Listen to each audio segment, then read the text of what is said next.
नमस्कार मित्रांनो, सुखकथा चॅनलमध्ये आपल्या सगळ्यांचं हार्दिक स्वागत आहे.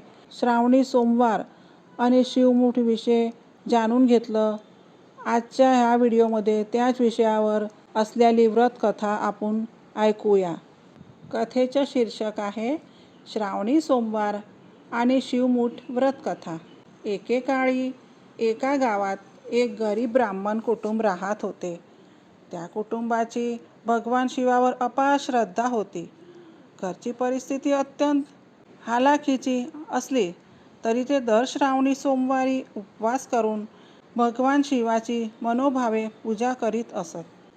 त्या ब्राह्मणांची मुलगी अत्यंत श्रद्धाळू आणि सद्गुणी होती. तिला लहानपणापासूनच श्रावणातील सोमवारचे व्रत आणि भगवान शिवाची भक्ती करण्याची सवय होती. एकदा श्रावण महिना आला. पहिला सोमवार आला. घरात पूजेसाठी फारसे काही नव्हते, तरी त्या मुलीने घरातील थोडे तांदूळ घेतले आणि ते भगवान शिवाला शिवमुठ म्हणून अर्पण केले आणि हात जोडून म्हणाली, हे महादेव, माझ्याकडे धनदौलत नाही, मोठी मोठी पूजा करण्याची साधने पण नाहीत. माझ्याकडे जे थोडे आहे ते मी तुझ्या चरणी अर्पण करते. माझी भक्ती स्वीकारा आणि माझ्या कुटुंबावर कृपा करा. भगवान शिव तिच्या निर्मळ भक्तीने प्रसन्न झाले. पुढील प्रत्येक श्रावणी सोमवारी ती श्रद्धेने शिवमुठ वाहत राहिली. घरात अडचणी असूनही तिने व्रत आणि भक्ती सोडली नाही. काही काळानंतर त्या कुटुंबाच्या जीवनात चांगले दिवस आले. घरातील अडचणी दूर होऊ लागल्या. त्यांच्या घरात सुख, समाधान आणि समृद्धी नांदू लागली. मुलीच्या मनात मात्र गर्व निर्माण झाला नाही. ती पूर्वीप्रमाणेच प्रत्येक श्रावणी सोमवारी भगवान शिवाची पूजा करीत राहिली आणि शिवमुठ अर्पण करीत राहिली. एके दिवशी भगवान शिवाने तिची परीक्षा घेण्याचं ठरवलं. ते एका साधूच्या रूपात तिच्या घरी आले. त्यांनी तिच्याकडे अन्नाची मागणी केली.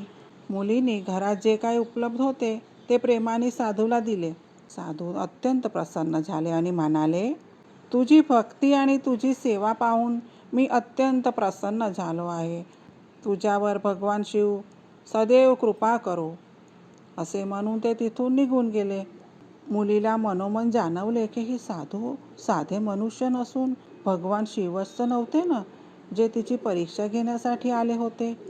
तिने भगवान शिवाचे स्मरण केले आणि म्हटले, ओम नमः शिवाय. हे भोलेनाथ, माझ्या हातून सदैव अशीच भक्ती आणि सेवा घडू दे. तुझी कृपा अशीच माझ्यावर राहू दे. भगवान शिव तिच्यावर प्रसन्न झाले आणि तिच्या कुटुंबाला सुख शांतीचा आशीर्वाद दिला. या कथेतून असा संदेश मिळतो की भगवान शिवाला मोठ्या संपत्तीपेक्षा शुद्ध मन, श्रद्धा आणि भक्ती प्रिय आहे. शिवमुठीत अर्पण केलेले धान्य हे केवळ एक धार्मिक कर्म नसून अन्नबद्दल कृतज्ञता आणि आपल्या कष्टाचे फळ ईश्वराला समर्पित करण्याचे प्रतीक मानले जाते. श्रावणी सोमवारच्या दिवशी भक्तांनी श्रद्धेने भगवान शिवाचे पूजन करावे. शिवलिंगावर जळ अर्पण करून बिल्वपत्र वाहावे आणि आपल्या परंपरेनुसार शिवमुठ अर्पण करावी. शेवटी मनोभावे प्रार्थना करावी, हे महादेव, आमच्या कुटुंबावर सदैव आपली कृपादृष्टी राहू दे. सर्वांना आरोग्य, सुख, शांती आणि सद्बुद्धी मिळू दे. हर हर महादेव. ओम नमः शिवाय. मित्रांनो, शिवमुठीचे धान्य आणि त्यांची क्रमवारी महाराष्ट्रातील कुटुंब प्रदेशाच्या परंपरेनुसार बदलू शकते. त्यामुळे कथेसोबत आपल्या घरच्याच परंपरेचा उल्लेख करणे योग्य ठरेल. ओम नमः शिवाय. नमः पार्वते पतये. हर हर हर महादेव. तर मित्रांनो, आपल्या आजच्या या व्हिडिओमध्ये आपण श्रावणी सोमवार आणि शिवमुठची व्रतकथा ऐकली. जर आपल्यास ही कथा आवडली असेल तर प्लीज लाईक, शेअर आणि सबस्क्राईब जरूर करा. आणि हां, कमेंटमध्ये ओम नमः शिवाय लिहायला विसरू नका. ओम नमः शिवाय.